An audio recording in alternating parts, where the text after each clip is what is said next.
నమస్తే అందరికీ, నా పేరు ననావత్ రాజు నాయక్. మక్తల్ నియోజకవర్గానికి రేవంత్ రెడ్డి గారు రావడం జరిగింది.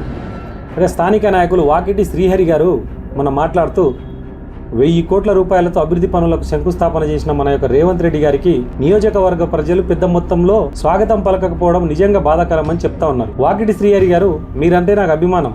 మీరు కానీ పక్కనే ఉన్న నారాయణపేట నియోజకవర్గ ఎమ్మెల్యే పర్ణిక రెడ్డి గారు కానీ మన యొక్క నియోజకవర్గ ప్రజల యొక్క బాగోగులు మీరు ఎంతవరకు చూసిరు? రైతులు ఏడుస్తుంటే ఒక ప్రెస్ మీట్ పెట్టలే, యూరియా దొరకకపోతే మీరు ఎక్కడ మాట్లాడలే. కేవలం రేవంత్ రెడ్డి గారు అని చెప్పేసి రేవంత్ రెడ్డి గారు భజన చేస్తే మన నియోజకవర్గాలు అభివృద్ధి చెందుతాయా?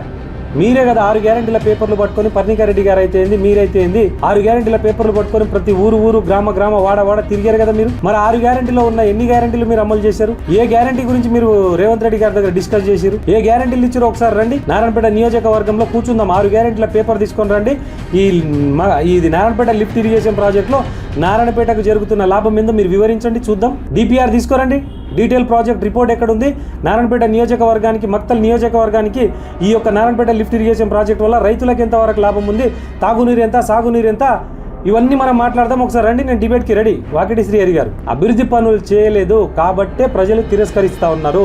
పెద్ద మొత్తంలో వచ్చి ముఖ్యమంత్రి గారికి స్వాగతం పలకలేదంటే ప్రజలు కాంగ్రెస్ పార్టీ యొక్క పరిపాలన వల్ల అసంతృప్తిగా ఉన్నారని అర్థం చేసుకోవాలి. వాకిటి శ్రీహరి గారు గుర్తుపెట్టుకోండి. నారాయణపేట నియోజకవర్గంలో జరుగుతున్న అభివృద్ధి పనులేంది, ఆగిపోయిన అభివృద్ధి పనులేంది, అక్కడ ఉన్న పరిస్థితులు ఏంది, అక్కడ అస్తవ్యస్తంగా ఎన్నెన్ని సమస్యలు ఉన్నాయో మక్తల్ కానీ నారాయణపేట కానీ ఒకసారి ఆలోచన చేయండి. రేవంత్ రెడ్డి గారి భజన చేస్తే ఏం రాదు. రేవంత్ రెడ్డి గారే జేబు జింపుకున్నారు. మొన్న నన్ను కింది నుంచి పై దాకా కోసిన, నా దగ్గర రూపాయి లేదు, 18,500 కోట్ల రూపాయల కంటే రూపాయి కూడా మన దగ్గర మిగులు బడ్జెట్ లేదు, సంపాదన లేదని చెప్పేసి రేవంత్ రెడ్డి గారే చెప్పారు సొంతంగా. ఈ రాష్ట్ర ముఖ్యమంత్రి వర్యులు ఢిల్లీకి వెళ్తే నన్ను ఒక చెప్పులు దొంగ లెక్క చూస్తున్నా అని చెప్పేసి ముఖ్యమంత్రి గారే చెప్పారు. ముఖ్యమంత్రి గారే జేబులు జింపుకొని నా దగ్గర డబ్బులు లేవని చెప్పినాక ఎమ్మెల్యేలను ఎవరు పట్టించుకుంటారు?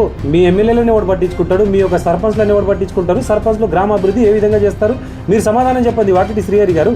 మీరు ఒకసారి చెప్పండి సమాధానం, మీకు కూడా మా ప్రజలకు తెలుస్తుంది కదా. ఇంకో విషయం వాకిటి శ్రీహరి గారు, మీరు కూర్చున్న స్టేజ్ మీద రేవంత్ రెడ్డి గారు అనర్గళంగా అబద్ధాలు మాట్లాడుతూ ఉంటే ఒక్కసారి కూడా ఎవరు క్వశ్చన్ చేస్తలేరు. ఆయన సలహాదారులు బాగలేదా లేక రేవంత్ రెడ్డి గారికి తెలియలేదా అర్థమైతలేదు. ఆయన ఏమంటా ఉన్నారు? నిర్మల్ బాసరాలో ఉన్న ఐఐటిని మక్తల్కి తీసుకొచ్చి ఇక్కడ విద్యార్థులను చదివించి అమెరికా ఆస్ట్రేలియాలో ఉద్యోగాలు చేసేటట్టు చేస్తా అంటున్నారు. ఆయన మాట్లాడిన ఆ సెంటెన్స్ ఏదైతే ఉందో కరెక్టేనా?